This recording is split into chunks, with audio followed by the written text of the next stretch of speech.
Allison Plathe. Plathe. Excuse me. Once there was an 11-year-old girl named Olive. Olive and her parents had to move because the library that her parents worked at had closed. The town they moved to was a town where everyone knew everyone. The town was called Georgetown. The house they lived in was a house where an old woman had died. No one knew where or how she had died because she didn't know many people. When they moved in, Olive picked a room that had a beautiful closet and a canopy bed. The hallway had many paintings. Paintings were even going up and down the staircase. Next to Olive's room, there was another room with a beautiful painting of an old woman. One night, there was a party for Olive's parents' work, so Olive was alone in the house for the first time. She decided to look around.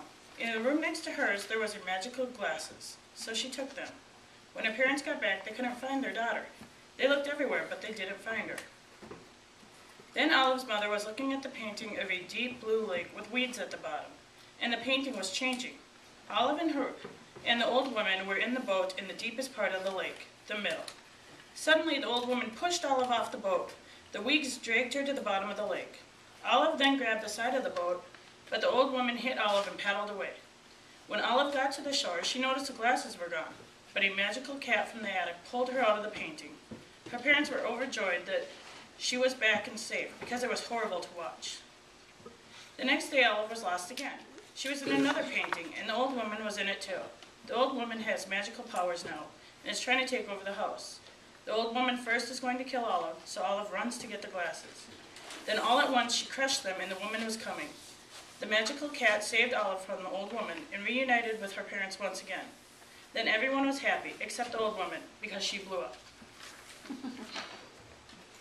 What age? What age is Allison? Oh, no. Yeah. This is The Mystery of the Swamp Monster by Ben Eustace. A long time ago, in a place called Swampville, there were many sightings reported of a swamp monster. Whoever had reported sightings, their whereabouts were unknown. So that is where our story begins. Phil and I just arrived in Swampville, Louisiana. The place looked deserted. Some buildings were still on the ground. I would not want to stay here after dark, Phil said. Let's just solve the mystery and get out of here, I said. We went to go look for clues. Then we saw a man running into town and fall on a wooden sidewalk. We ran over to help him. We asked him if he could help us find the swamp monster. He invited us in for dinner. We talked about the swamp monster. He was about to say the swamp monster's name, and then it burst in. So we grabbed a net and we chased him around. Then he got trapped in a cage, we said earlier, but it had escaped. We set some more traps. It was getting dark, so we went to bed. I can't sleep, Phil, I said. It is okay, we will get it tomorrow. We woke up and had pancakes for breakfast. So we went to the swamp to find it. We went into the swamp and we saw big footprints in the muddy swamp ground. I am scared, Phil said. Then we saw the monster. So we ran and barely made it out of there. We ran for our lives. Then, just like we had planned, we got him trapped. So we went to get him as he ripped through the net and chased us. Then Phil tripped. Then the monster tried to get him, but I slapped the monster and said, "Bad monster." Then the monster got sad and ran away. Then the man came and told me I should not have done that. I said, "Why?" "Let's just say he will be back." Night, I did not sleep that night. I was too scared. Then day came, and I was sure I was going to get him this time. We wanted him to come. Then we finally caught him, and it went to Area 51. The monster looks like a big ape carved in green slob and muck. Then. Okay, this one is by Tyler Peters, called The Haunted House. Chapter 1. It was a quiet night in Death Valley, population 700. It was a quiet day at school because everyone was scared. You might ask why. Okay, there are these haunted houses downtown. Everyone says they're so scary. Well, I don't believe them. By the way, my name is Tiana. Back to the story. I don't believe the scary stuff. So after we go out for Halloween candy, we are going to spend the night in one of those scary houses. Everyone said, "I'm so scared." I said, "There's no such thing as ghosts and stuff." Tyra said, "You will see on Halloween." Halloween night, chapter 2. We were at the last house, the Gilberts, where we were trick-or-treating. After that, we were going to sleep in the haunted house. I am only a little scared from what Grace said. She said there was 27 murders in the house. We are going to stay inside the whole night.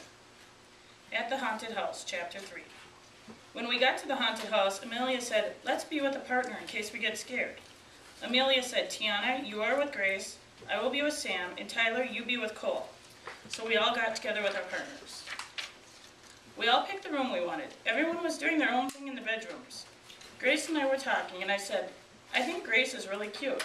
Grace said, no, Cole is the cute one. And right after that, she said that we heard a bump and a scream in the night. Amelia was gone. Sam said, I just saw Amelia being dragged out of the door when I got out of the bathroom. I said, Grace, let's go look for her. Me too, said Sam. I don't want to be left alone. I wouldn't either, I said. We looked in the basement first. We saw Amelia. She said, help me. We said at the same time, we will. And then a scary face popped up and said, leave, in a faint noise. It pushed us out and shut the door. I said, we can't give up, that's our friend. Sam and Grace said, you are right. The Shock of My Life, Chapter 4. Sam, Grace, and I were walking. Grace was in front of Sam, and Grace said, hey Sam, don't you think it's scary Amelia is gone? Sam didn't answer. Grace said, hello, Sam. No answer again. Now Sam was gone. Grace and I were bawling. I said, first Amelia, now Sam? Grace said, our best friends are gone. At that very moment, we both said, the boys, we forgot the boys. We rushed into the boys' room. There they were, listening to their iPods.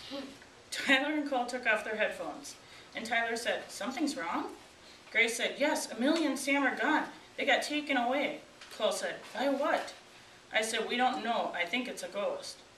Cole said, let's get out of here. Everyone agreed to get out and go home. Everyone had their stuff packed, but not me. I said, could you guys wait for me in the living room, please? Everyone said they would. When I was ready, I went to the living room, and they weren't there. I said, guys, where are you? No answer. I got so scared, I rushed out of the scary house and went home. My mom said, time for bed. And I said, yeah, I'm tired.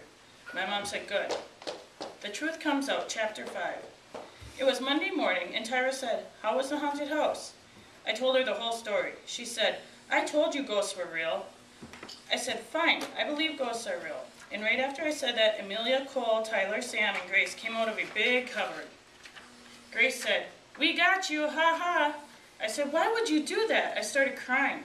Amelia said, sorry, we just wanted to make you think ghosts are real. Cole and Tyler said, we are sorry. And Tyra said, I'm not sorry because I'm not your friend. I said, thanks, Tyra, that makes me feel 100% better. Tyra said, you're welcome. After that, pretty much everything went back to normal. One more thing. Next Halloween, I'm going to get Amelia, Sam, Tyler, Cole, Grace, and Tyra back. I'm going to get them bad next year. Just wait and see. The end.